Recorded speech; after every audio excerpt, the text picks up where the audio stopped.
¿Qué tal, colegas? Bienvenidos a un episodio nuevo de su podcast Entre Colegas. Mi nombre es Daniel Vela y en esta ocasión tenemos un tema bastante importante, el cual a mí me gusta mucho, que es el buen dormir y los trastornos que pueden implicar si se altera esto. Y para esto tenemos a un referente de la ciudad y seguramente a nivel nacional, el doctor Raúl Martínez Vite. Él es fundador de Sleep Lab en México.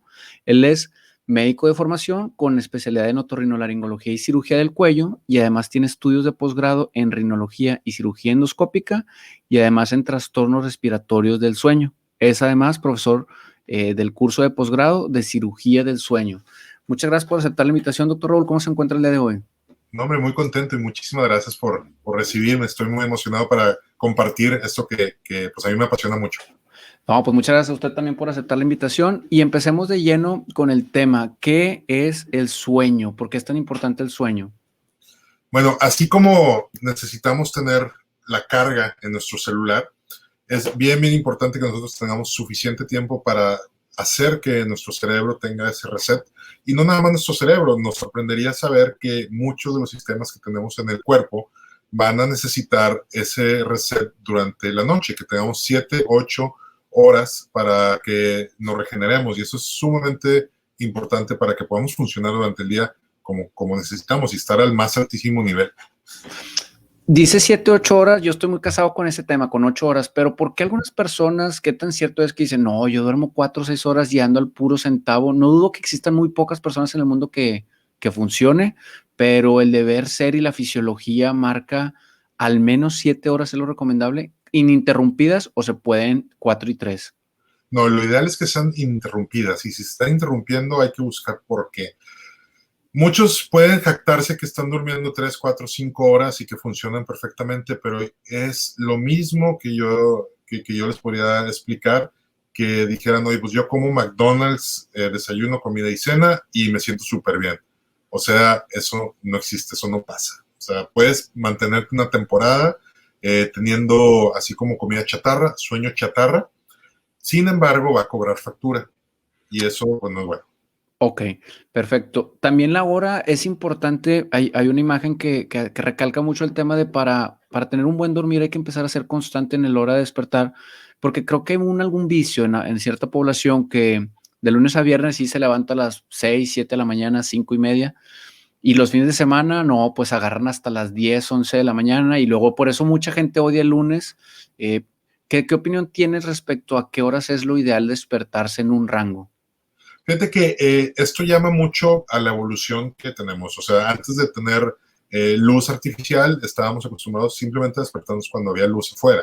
Y seguimos todavía calibrados de esa manera. Nos ayuda mucho cuando nos despertamos a estar expuestos a la luz. Y bajo esa característica, nosotros ahorita tenemos algo que llamamos jet lag social. Eso que los fines de semana nos empezamos a desvelar un poco más, nos empezamos a levantar un poco más tarde, y siempre es muy bueno tratar de agarrar un ritmo para que no se nos haga pesado o no tenemos pues ese mal hábito de estar durmiendo en diferentes horarios en diferentes días. Pero entonces lo ideal es mantener como un rango, ¿no? De a lo mejor decir, bueno, pues no sé qué tan necesario sea. Yo no puedo estar más de 10 horas en una cama, aunque sea fin de semana, pero ¿sirve de algo estar más de 8 o 9 horas acostado en una cama dormido? No, la verdad es que nuestro rango es normalmente muy específico, dormir más de 8 horas, 8 horas y media como adulto. Realmente tampoco se recomienda porque vamos a tener procesos que otra vez como que se van de alguna manera como que se van a viciar y no vamos a tener el descanso suficiente. Ok, perfecto. Ya puntualizando eso, ¿en qué edad más o menos es más frecuente ver trastornos en el sueño muy enfocados al tema de ronquido? Bueno, el ronquido lo vemos realmente en cualquier edad, es mucho más frecuente y es un tema muy común en los adultos por el tema social, de que la pareja o el familiar se está quejando que está roncando mucho, pero te sorprenderías que muchos casos son de niños, niños que tienen amígdalas grandes, que tienen obstrucción respiratoria y que tienen una respiración oral y que tienen obstrucción en la garganta, y eventualmente ellos son los más susceptibles porque ese ronquido y ese mal sueño poco a poco los va a ir haciendo cambios en su estructura cerebral, en su desarrollo neurocognitivo y en su estructura craneofacial. Entonces, eso es algo que a mí realmente se me hace muy, muy interesante y pautarlo. Es muy importante que nuestros niños no respiren por la boca y no estén roncando cuando están dormidos. Sí, es bien importante. Justo en episodios previos platicábamos con pediatras y odontopediatras de cómo cambia la estructura, ¿no?, facial cuando la respiración es oral y cómo sí tiene una repercusión. O sea, porque muchos pueden decir, no, no pasa nada, pero sí tiene repercusiones en la formación, como bien lo mencionas. Y este tema de las anginas, pues yo lo que hago en la consulta es siempre tratar de explicar a la familia, mira, abre la boca al niño, le enseño el tamaño de la angina para que tenga una idea, porque luego muchos médicos siento que le dicen, no, está enfermo, y pues no, las anginas ya les quedaron grandes y no tienen como en la mente que se pueden operar, que no es tan complejo una cirugía de anginas, ¿no? O sea, no hacerla, sino el proceso de recuperación para el paciente. Es correcto. Es bastante llevadera esa recuperación. Y sí es bien, bien importante porque muchos papás pueden decir, no, hombre, van a crecer y se les va a quitar. Pues sí, pero van a crecer, pero ya van a tener una manifestación, eh, como tú dices, alguna alteración craniofacial, dental, alguna alteración neurocognitiva que vale la pena que no aparezca, que no tengamos que corregir después. Que supongo que por fisiología este tema de la alteración neurocognitiva es porque el tener trastornos del sueño disminuye la oxigenación y ciertas hormonas químicas en el cuerpo y en el cerebro se alteran, ¿no? Sí, definitivamente. Por ejemplo, la hormona de crecimiento normalmente se secreta entre 12 de la noche y 3 de la mañana. Y eso es fundamental para el crecimiento, pues, de todas las personas. Incluso los adultos lo estamos secretando a esas horas. Pero los niños son sumamente vulnerables. Si no tienen esa secreción adecuada, pues entonces también podemos ver algunos pacientes que pueden tener talla baja por tener un trastorno respiratorio del sueño, por estar roncando o estar teniendo apneas. Ok. Y entonces por eso tampoco es bueno irse después a la cama de las 12. A las 12 hay que estar dormido. Sí, bueno, yo trato de mandar el mensaje a mis pacientes de primero enfocarse o concentrarse a la hora de despertarse. Es decir, oye, vamos a empezar a dormir bien. Pues sí, tiene mucho que ver a la hora que nos empezamos a dormir, pero para empezar un buen hábito, yo les insisto siempre, siempre, siempre despertarse a la misma hora. O sea, a las 6:30, 7 de la mañana es muy buena hora. Y lo van a ver, que poco a poco el horario Se de inicio del recorre. sueño se va a ir recorriendo y van a empezarse a dormir a las 10, 11 de la noche, cosa que a lo mejor tenían décadas de no dormirse a esas horas. Claro, y que supongo que a la par también tiene que ver el tema alimenticio, ¿no? Porque también si cenas a las 11, pues va a ser bien difícil acostarse o va a tener otras repercusiones el irse a la cama con el estómago lleno. Entonces también eso se va regulando, ¿no? De comer más temprano, dormirse un poquito más temprano y por ende levantarse más temprano a hacer las actividades. Sí, claro. El ejemplo más común que uso es decir, oye, a ver, no comes y luego te vas al gimnasio, ¿no? No comes y luego te vas a correr. O sea, ¿con qué vas a estar todo lleno con la digestión y vas a estar haciendo otra actividad que te va a desconcentrar o que no te va a permitir hacerlo? Es lo mismo en el sueño. O sea, el fin es de que muy probablemente si comes y luego tienes muy poco tiempo para la digestión y te duermes, muy probablemente vas a tener interrupción en tu sueño y vas a tener una mala calidad de sueño esa noche. Sí, sobre todo la calidad. Supongo que o sea, si está digiriendo el cuerpo no se puede concentrar en reparar procesos mentales y fisiológicos. Y pasemos al tema de los microdespertares, porque supongo que es como lo más importante en esta patología de la apnea del sueño.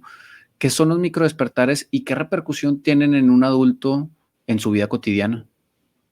Muy interesante esa pregunta y ese concepto de microdespertares es precisamente, yo creo que lo más importante cuando hablamos de un tema respiratorio del sueño, porque no nada más es estar perdiendo oxígeno cuando estamos dormidos, sino que el cerebro estimula o corta su ritmo natural de sueño y esto nos está provocando fractura de sueño.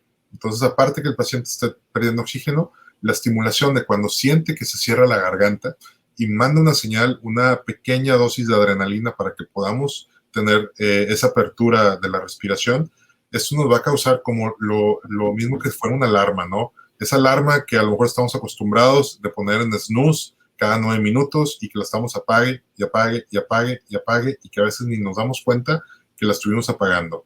Y eso es normalmente lo que está pasando durante la noche. Qué bueno que tocas ese tema. ¿Qué tan trastornante es para el cerebro engañarse con hacer eso? O sea, ¿cuántas veces es válido hacerlo o ni siquiera debería de existir esa opción? No debería existir esa opción. ¿Verdad? Creo que la alarma debe ser una sola. Nos debemos de apoyar con eso. Ahorita hay alarmas de luz que me encantan, les ayudan mucho a los pacientes. ¿Con los focos inteligentes o qué? No. Haz de cuenta que son como un disco que viene con la típica lectura de los números así rojos, Ujú. de tipo LED, Pero cuando ya es hora de despertarte, aparte de hacer un ruido, puedes programar un ruido o solamente luz, pero empieza una luz que empieza tenue y que poco a poco va iluminando el cuarto. Y si estás en un cuarto muy, muy oscuro, entonces esta luz de repente va a ir estimulando, tú con los ojos cerrados, a que ya es de día y te va a hacer un despertar un poquito más Más armonioso. natural. Es muy, muy buena opción para los pacientes que usan muchos snooze. Sí, a mí me trastorna mucho. Carmen de repente lo usa, no sé, a las 6:20 y en realidad se va a levantar a las 6:50, pero yo soy de los que ponen el celular lejos para cuando suene una musiquita, pues, ay, me levanto y voy y la apago. Pero cuando es este reiterado snooze, sí te levantas hasta, en mi opinión, te levantas de mal humor cuando haces mucho eso. Creo que es más fácil con una, pues ya te levantas, es tu ritual mañanero y listo. Y la otra duda sería, este tema de los cuartos oscuros, ¿qué tan importante es el lugar donde duermes? Yo soy un poco obsesivo en eso en cuanto a, pues apago todo lo que sea eléctricamente con LED, tengo doble cortina blackout, pongo una cosa para que las pegue, para que ni siquiera la rendijen, arriba le puse como un cartón de huevo para que ni por arriba salga luz. Sí me gusta mucho la oscuridad a la hora de dormir, pero ¿qué tan importante es ese tema del entorno en el sueño? Muy, muy importante, sobre todo si duermes mal. Hay pacientes y hay personas que pueden tener un poquito de luz, que no necesitan el blackout y que duermen súper bien. Pero si quieres, así como tú dices, hoy estoy obsesionado por cómo dormir, lo mejor es tener oscuridad total, ¿verdad? Oscuridad y silencio total.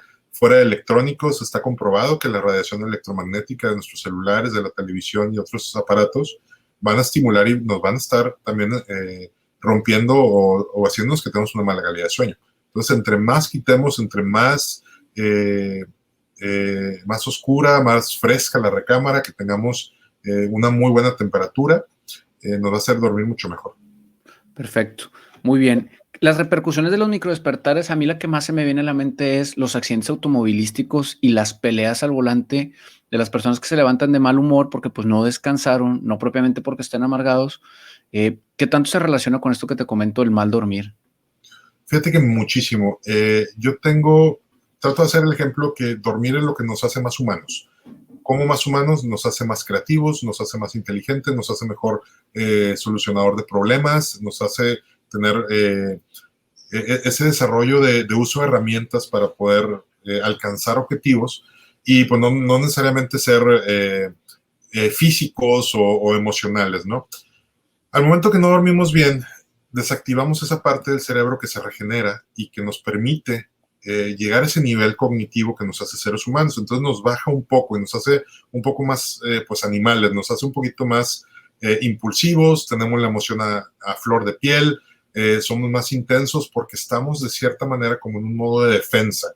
Dormir mal simplemente nos hace, oye, sabes que ahorita no puedo pensar bien, ahorita estoy en modo de defensa y trato de protegerme de la mejor manera que yo pueda, que muchas veces es con agresión o con alguna otra emoción que pueda generar ansiedad y demás, ¿no? Y eso sí es muy, muy valioso cuando el paciente duerme mal, poderlo identificar, ¿verdad? Hoy que me dicen, hoy sí me estoy sintiendo que estoy mucho más ansioso, que que ya no tolero el estrés como antes y pues definitivamente eso se puede mejorar bastante cuando empiezan a dormir bien.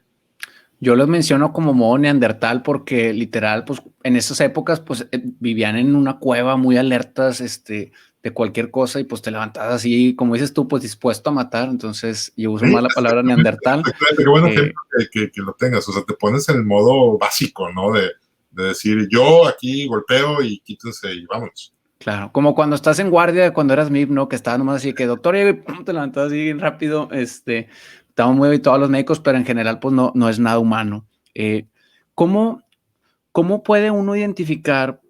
Porque no todos viven en pareja y hay personas que duermen solas. ¿Cómo uno puede identificar que ronca y que tiene trastornos del sueño si no tienes algún acompañante? ¿Cuáles son como los factores que alguien puede estar alerta de que, se me hace que yo tengo eso, tengo que ir a consultar? Normalmente los pacientes que vienen solos no es tan común que se quejen de fatiga, ¿no? Estamos hablando de pacientes a lo mejor entre 25 y 30 años que todavía están solteros y que no tienen esa identificación de algún familiar. Pero hay aplicaciones que pueden grabar mientras estamos roncando, mientras estamos haciendo ruido. Lo ponemos ahí sí, pues el celular al lado de la cama y identificar, empezar a grabar y cuando empiezan a tener ruido, empieza a marcar con gráficas y puede marcar un buen porcentaje de la noche. También he recibido así pacientes de que dicen, no, sabes que yo me siento más o menos bien, creo que ronco porque fui a campamento con unos amigos y me dijeron, y ya empecé a revisarme con el app, me empecé a grabar y pues estoy preocupado por eso. ¿Pero el motivo más frecuente es la pareja? El motivo más frecuente es la pareja y casi los traen de la oreja y muchas veces la pareja dice, oye, yo no sé qué hago aquí, pero pues vengo porque ella o él me están mandando aquí. ¿Puede haber ronquido y sueño reparador o van a la mano, o sea, van de la mano? Si alguien ronca, no está durmiendo bien. No necesariamente. Yo creo, o trato de poner el ejemplo del ronquido que es como si fuera una lesión. O sea, todos podemos tener un golpe y nos va a generar dolor y ese dolor a lo mejor nos deja incapacitados 1, 2, 3 semanas y pues no pasa nada, ¿no? Pero si es persistente y es continuo y ya lo tenemos durante meses, ya lo tenemos durante años, sí nos va a empezar a trastocar el sueño, ¿verdad? Pero todo se vale que en algún momento ronquen, oye, si te echas unas copitas de más, oye, si estás inflamado en la garganta, si tienes alguna infección también, o está muy tapado la nariz, estás con una sinusitis, pues probablemente vayas a roncar mientras estás tratando de resolver el problema.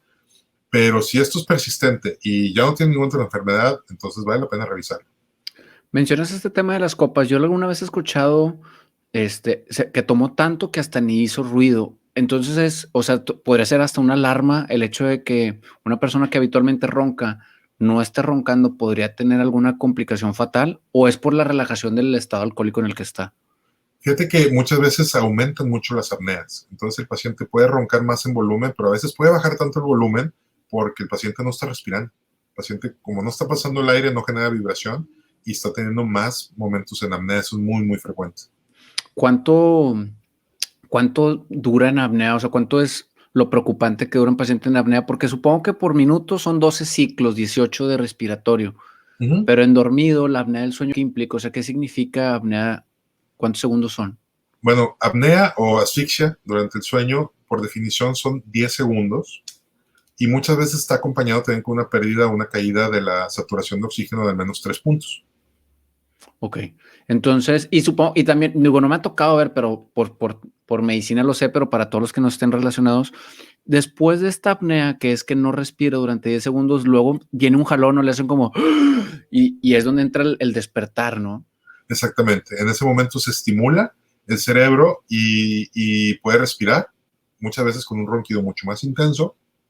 Puede respirar 2, 3 veces, otra vez el cerebro se vuelve a apagar, empieza a dormir otra vez y seguimos con el ciclo.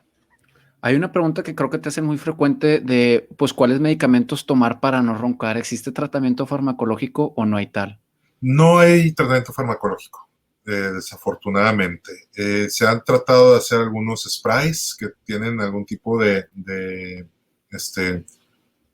surfactante para tratar de disminuir un poquito la resistencia de la superficie, pero realmente es la única sustancia que podría mejorar a lo mejor muy poquito en ronquido ocasional, pero eso realmente no es algo que recomendemos. Pero todo lo demás es mecánico, ya que sea que usamos una guarda nocturna, ya sea que usemos el CPAP, la mascarilla que se puede poner, se le puede ofrecer algún tipo de cirugía, pero no, o sea, realmente medicamentos, no, y es muy mala idea usar medicamentos para dormir en los pacientes que tienen ronquido y apnea, porque los va a empeorar. Ok. El tratamiento es individual y a veces multidisciplinario, pero hay una opción que me cae la duda de si alguien puede acudir a ella sin recomendación médica, que es la que para los que lo están viendo en imagen es el CPAP que ahorita mencionabas. Este tipo de aditamentos o instrumentos o herramientas, ¿son válidas comprarlas y utilizarlas sin que nadie te las indique? Igual que si no ves bien o si ves borroso y te vas a Walmart y te compras unos lentes pregraduados. Bien, entonces, esto, pues bueno, ya me queda claro que lo tiene que indicar un médico. El tema de la cirugía, ¿es una cirugía compleja o es una cirugía en cuanto a la recuperación? No en cuanto a la realización, ¿verdad? Pues no quiero que nos expliques cómo se hace, sino el paciente que ya está determinado a decir, ¿sabes qué? Yo no quiero CPAP, quiero operarme, ¿cómo le va? Normalmente muy bien, pero es clave poder evaluar muy bien al paciente, poder definir si el paciente va a ser buen candidato o no, y no todos son buenos candidatos. Yo Ok. yo creo que los pacientes que buscan cirugía, que dicen, no, sabes que yo no quiero usar CPAP, eh, no sé, a lo mejor como de 2/3 partes sí pueden ser buenos candidatos y una tercera parte podemos ver que no tiene un buen pronóstico. Y también hay una buena cantidad de pacientes que no pueden usar el CPAP, pacientes que simplemente no lo toleran, lo usan durante 5 o 10 minutos y prácticamente se lo están arrancando de la cara. Y muchos de esos pacientes sí son muy buenos candidatos para cirugía, nomás que tenemos que evaluarlos muy bien para poder definir quién va y quién no. En términos generales, ya vimos que es una mascarilla, pero ¿qué es lo que hace el CPAP? ¿Por qué se utiliza? El CPAP lo que hace es mandar presión positiva continua y tenemos un sello a través de la nariz o a través de la nariz y la boca y ese aire va a estar manteniendo la garganta abierta para que no se cierre, para que esa campanilla y ese paladar no esté vibrando, no esté generando ronquido, se mantenga abierta y cuando estamos relajados, dormidos, no se cierre y no tengamos esos momentos de asfixia y podamos tener un sueño completo y reparador precisamente sin estos microdespertares que normalmente tenemos. Es una especie de ventilador.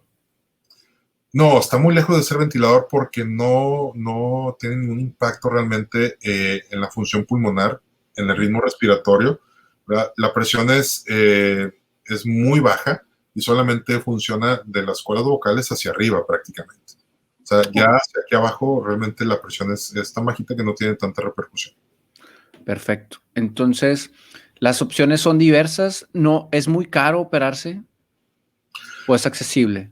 Digamos que el costo del CPAP como unidad yo considero que es bastante accesible. Si tú consideras una cirugía, el costo va a ser aproximadamente 4 o 5 veces del CPAP. Ok. ¿Y es una cirugía para toda la vida o es una cirugía que puede ser que en 20 años vuelvas a requerirla? Esa es muy buena pregunta. Esa es una pregunta muy frecuente y aquí sí tenemos que ser bien honestos. Las únicas cirugías que son 100% efectivas son las cirugías en las que se retiran órganos o se retiran piezas, ¿no? Como una apendicectomía, como una cirugía de vesícula. Esas son 100% efectivas porque ya no va a volver. En este caso es una remodelación, es una plastía y debemos de considerar que también los cambios de la edad vamos a poder tener a lo mejor una regresión y que el paciente vuelva a tener problemas. ¿Cuándo? Bueno, a lo mejor pueden ser en 15 años, en 20 años, en 30 años, pero es bien importante siempre decir, una vez que se hace la cirugía, el paciente debe mantener su peso y debe continuar de manera intermitente con ejercicios faringios para mantener un buen tono muscular. Raúl, este tema del peso, ¿tiene una relación causa-efecto el aumento de peso con el ronquido? Sí, totalmente asociado. Es el factor más importante, el sobrepeso y la obesidad, pero no es el único. Así como tengo pacientes que pesan 60 kilos y tienen síndrome de apnea del sueño muy severo y roncan muy fuerte, he tenido pacientes de 190 kilos que tienen un murmullo de un ratón y prácticamente no tienen ningún problema respiratorio. O sea, no es siempre, pero sí tiene una relación. Es correcto. Y en el caso del paciente, que esa es una de sus principales causas, el hecho de ir bajando, por ejemplo, en ciertas patologías dicen, si bajas el 10% de peso, con eso tiene algún impacto. En este caso, ¿tiene algún impacto el disminuir de peso proporcionalmente? Sí, estadísticamente perder cada 10% de peso corporal nos va a bajar 24% la severidad del problema, más o menos. O sea, alguien que pesa 10 kilos con que baje 10, pues ya va a tener un gran beneficio, ¿no? Va a tener un beneficio importante. Sin embargo, como tenemos un proceso degenerativo por el ronquido y por la apnea, a veces ya pasaron 10, 15, 20 años que tenemos este problema, ya tenemos mucha flacidez. Entonces, aunque el paciente que pesa 100 kilos se baja a 90, a lo mejor de su 100% que estaba muy severo, va a llegar al 70% y va a seguir muy severo. Ok, Pero que perfecto. de que ayuda, ayuda muchísimo y siempre es muy buena opción bajar de peso. Muy bien. Antes de pasar a otro tema, ¿hay algo de apnea obstructiva del sueño y su tratamiento que se me esté pasando? Últimamente se está hablando mucho de temas de ejercicios de respiración y algunos pacientes que pueden tener problemas respiratorios por obstrucción nasal, por congestión nasal por cornetes grandes, incluso con pacientes que tienen apnea del sueño leve, pueden intentar hacer estos ejercicios de respiración, de mantener, pues, de mantener ritmos y puede mejorar bastante. Fíjate, y te preguntaba porque también veo que tienes algún video con no sé si sean, pues solamente solución de agua de mar, o sea, agua, algún tipo, pero tienes varios ejercicios de limpieza nasal. ¿Qué tan recomendable es utilizar este tipo de soluciones conocidas como de agua de mar? Yo creo que si vives en una ciudad de a lo mejor de más de medio millón de habitantes, yo creo que sería indispensable cuando llegues a tu casa, te laves la nariz. No tiene ninguna repercusión. No, lo puedes usar 12 veces al día sin ningún problema. Qué bueno que me dice, yo soy rinítico y me encanta usar pues no propiamente la marca más conocida que es Sterimar, Ajá. pero cualquiera que tenga, mi papá es pediatra y de repente me dice, me dejaron esa muestra y siento un placer de cómo, no sé fisiológicamente qué pasa, pero se limpia bien rico la nariz. O sea, siento que debe estar muchas cosas pegadas ahí adentro que con eso como cuando te pones lágrimas en los ojos que los sientes secos, es lo mismo, ¿no? Es lo mismo. O sea, las partículas que te generan que tengas el ojo lloroso, es lo mismo que tienen las partículas que se pegan a la nariz y que vas a tener ahí estornudos y rinorrea y demás. Entonces siempre ayuda a tener ese movimiento mecánico con los sprays. Sobre todo ahora que se incendió el tema de la sierra acá de Santiago, que pues en mi casa literal había ceniza, fue cuando más lo utilicé y si veías te sonabas, o sea, después y había partículas negras. Entonces, si todo eso que lo respiras se va a los pulmones, pues mínimo ayudar con el tema nasal. Eh, bueno, ya terminando con el tema de apnea, me queda mucho la inquietud de dónde surge hacer Sleep Lab. ¿De dónde surge ser Sleep Lab? Fíjate que yo lo vi mucho por experiencia propia. La calidad de sueño como mejoró bastante cuando yo empecé con terapias de sueño. Y yo como torrino fue de que, bueno, yo quiero transmitir esto a la gente. O sea, yo quiero poder ayudar a personas que no tienen idea por dónde caminar o por dónde empezar a buscar su diagnóstico, ¿no? Oye, está roncando, ¿y ahora qué hago? ¿Con quién voy? Voy con tal persona, con tal especialista, oye, a lo mejor son tiempos tardados, me tengo que quedar a dormir ahí, oye, es muy caro y todo. Entonces traté de hacerlo un poquito más simple, un poquito más eficiente para poder hacer todas las evaluaciones muy pronto y poder empezar con un tratamiento pues lo más pronto posible, que realmente es lo que necesitan los pacientes, que se están asfixiando durante la noche. ¿Y cómo fue la transición? Porque yo te conozco de vista por la especialidad que hiciste en el HU, yo era interno en el HU, y por el apellido Vite, pues, o sea, se me quedó más el Vite, yo tenía como Vite, no como Raúl Martínez. Sí. ¿En qué momento decides, ya después de toda esta preparación, la transición al mundo de las redes sociales? Porque te veo muy activo, hay un video que tienes con un instrumento australiano para ejercicios, ¿no? En casa. Sí. ¿En qué momento decides decir, sabes qué? Como que los médicos no estamos tan familiarizados con hacer este tipo de dinámicas.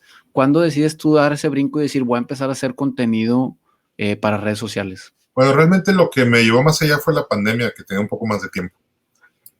¿Verdad? Decir, oye, pues tengo un poco más de tiempo, estoy tratando de estructurar mucho mi trabajo y mi mensaje en base a historias que sean entendibles, que la gente se pueda identificar, y eso es algo mucho que hago en la consulta. Y traté de hacer esos bloques o esos mensajes, pues decir, o sea, es que si los hago aquí en el consultorio y ya hicimos producción y preparación y demás, pues vamos a pasarlo también para que la gente entienda y que sepa cómo acudir, que tenga el Pues, camino pues bien hecho. súper bien porque te felicito. Siempre me da mucho gusto ver a los médicos que se involucran en este tipo de dinámicas en redes sociales, de compartir contenido, porque es una forma muy digerible de entender ciertas cosas que de pronto no tienen idea. Si uno como médico no tiene idea, pues muchas veces las personas que no tienen formación en el área de la salud no es tan fácil de entender. Entonces, de inicio, pues felicitarte, te veo muy activo últimamente. Tienes razón, a lo mejor a raíz de pandemia empecé a poner más atención en que hacías cosas fuera del ordinario en cuanto a un médico. Ujú. Y la última pregunta antes de terminar es, ¿te apasiona mucho el tema del café o es la percepción que yo tengo? No, bueno, me encanta el café. He tratado de aprender un poquito de su preparación, de sus orígenes y todo. Y la verdad es que pues ahí normalmente trato de tener diferentes variedades y también compartir de que oye, yo lo que he aprendido, pues hay mucha gente que le encanta, pues déjame lo comparto para que aprendan también un poquito más. Tú que estás muy relacionado y toco el tema por el sueño, muchas personas usan como herramienta el café.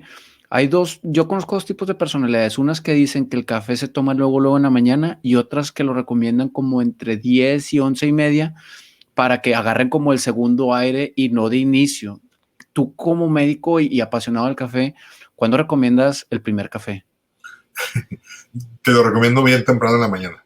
¿Sí? Realmente, lo recomendable es que sean menos de 400 miligramos al día, o sea, que esos son menos de 4 tazas al día. Lo recomendable es que sea en la mañana, a lo mejor puede ser en tu boost de las 10, 11 de la mañana. Estadísticamente, luego te puedo mostrar una gráfica, refieren que el café, si lo tomamos por la manera homeostática o los niveles hormonales de cortisol, de insulina y demás, el punto más preciso para utilizarlo, a lo mejor no disfrutarlo, pero utilizarlo, es alrededor de las 4 o 5 horas después de que te despertaste. Pero pues ese es un tema que la verdad es que yo creo que para buscar una validez científica sería un poco difícil, pero basándonos en el tema de cortisol y de hormonas, lo ideal es 4 o 5 horas después de haber despertado. Ok, te pregunto porque pues yo suelo usar a veces, no sé si conozcas el concepto de bullet coffee o bulletproof coffee, que es lo que utilizan este tema de los ayuno intermitente Ujú. y otros que dicen eso, no, yo desde que amanezco un café, yo prefiero pues gozar este estado así obnubilado cuando te despiertas y luego ya a las 11, que en mi opinión es como mi mejor momento del día, usas un café y no, hombre, brincas otra vez hasta la hora de la comida y un segundo en la tardecita como para volver. Eh, y para terminar, la última pregunta es, ¿qué opinas de las siestas Yo creo que, bueno, en si nos adultos? está muy bien, pero depende de si tienes problemas también para dormir o no. Si nos vamos a las estadísticas, por ejemplo, de longevidad, los pacientes más longevos los podemos encontrar en la región mediterránea, en Grecia, en el sur de Francia y de España y en Japón. Y una de las cosas que entre la alimentación que tienen, el tipo de dieta, las grasas que comen, algo también el factor común son las siestas, que normalmente pueden tomar siestas de 20 minutos o a veces hasta de 2 horas. Y está muy arraigado en la cultura. Y pues hay mucha hipótesis de que realmente esa siesta también nos está aumentando la esperanza de vida, y no nada más la esperanza de vida, sino que también tengamos calidad de vida cuando lleguemos a eso. Entonces, hay que pensarlo si es un tema que vale la pena meditarlo. No necesariamente tienen que ser las siestas para que tengamos más longevidad, pero lo que sí está asociado es que sí se encuentran en esos factores de una manera importante. En la cultura japonesa yo tengo como muy marcado que ellos respetan un chorro el sueño y si tú ves a alguien en algún lugar dormido, independientemente de sea el trabajo, ni le muevas porque pues lo necesita y es muy respetable. Ojalá tuviéramos ese tipo de culturas porque a veces o sea, hay días en el que el cuerpo te dice ya no puedo más, necesito parar y en el trabajo no te dejan y ahí estás todo como zombie, ¿no? Entonces, por eso te preguntaba si era recomendable o no las siestas. Supongo que cada quien va encontrando su ritmo. Y hay una frase con la que quisiera terminar antes de que tú nos digas algún mensaje de despedida, y es una que tienes que dice, el éxito de tu día se determina en el momento en el que te cuestas a dormir. ¿De dónde nace eso?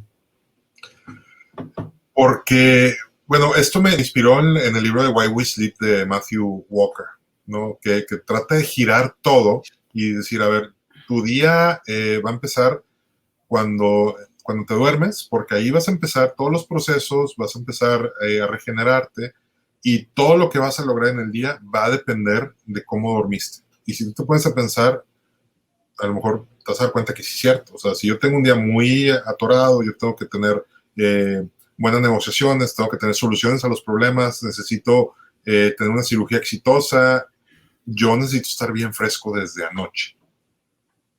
Y si no lo tuve, ese día probablemente se me eche a perder, así como el colega que va a llegar a la junta a decir, es que anoche no pude dormir. Ya tú sabes que esa persona no va a ser funcional y no va a ser productiva ese día. A lo mejor Claro. el día de mañana sí, pero desde la noche, desde que tú te preparaste y descansaste bien, tú estás listo para enfrentar el día lo máximo y lo mejor posible. Perfecto, tienes razón. Y algunos hasta tienen rituales antes de dormir de cualquier tipo y creo que son muy válidos tanto tener un ritual para dormir como para amanecer. Raúl, ¿algo más con lo que quisieras terminar este episodio? No, pues la verdad es que estoy muy contento por el espacio. Espero que ese mensaje pues le pueda servir a alguien. Aquí lo que pudimos haber platicado, y la verdad es que te agradezco bastante que me hayas invitado a esta charla. Gracias a ti por aceptar la invitación, como te comenté, yo te sigo veía que Tania, mi cuñada, te etiquetaba en ciertas cosas, Uh -huh. me dio mucha curiosidad de saber que eres Sleep Lab, le dije, es el doctor Vite, Y pues te felicito porque la manera en la que has compartido últimamente contenido es, creo que lo que muchos médicos deberíamos intentar hacer para poder crecer el conocimiento de la medicina a nivel general, porque pues en la medida en que tengamos más conocimiento, pues exigiremos mejorías en el sistema de salud. Entonces, pues muchas gracias de nuevo por aceptar la invitación y gracias a todos los colegas que han llegado hasta este punto del episodio. Les agradezco que compartan este episodio en sus redes sociales para poder hacer más grande el proyecto y llegar a más personas. Nos vemos la siguiente semana.